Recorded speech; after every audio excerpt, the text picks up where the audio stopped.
ଜଗନ୍ନାଥ ଓ ବନ୍ଧୁର କଥା। ଏକ ସମୟର କଥା। ଗୋଟିଏ ଗାଁରେ ବନ୍ଧୁ ନାମକ ଜଣେ ଦଳିତ ଭକ୍ତ ରହୁଥିଲା।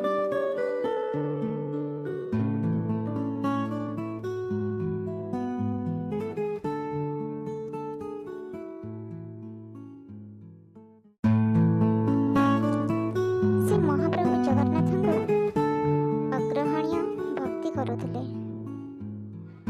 ହେଲେ ଅନ୍ୟ ସମସ୍ତଙ୍କ ପରି ମହାପ୍ରଭୁ ଜଗନ୍ନାଥଙ୍କ ମନ୍ଦିରକୁ ଯିବା ପାଇଁ ତାଙ୍କୁ ଅନୁମତି ନଥିଲା କି ମହାପ୍ରଭୁ ଜଗନ୍ନାଥଙ୍କ ଦର୍ଶନ ତାଙ୍କୁ ମିଳୁନଥିଲା। କାରଣ ସେ ଏକ ନିମ୍ନ ଜାତିର ଲୋକ ଥିଲେ। ହେଲେ ସେ ତାଙ୍କ ମନରେ ମହାପ୍ରଭୁ ଜଗନ୍ନାଥଙ୍କ ପାଇଁ ଟିକେ ବି ଭକ୍ତି ଭାବନା କମୁନଥିଲା। ସେ ମହାପ୍ରଭୁଙ୍କୁ ଏତେ ମାତ୍ରାରେ ଭକ୍ତି କରୁଥିଲେ ଯେ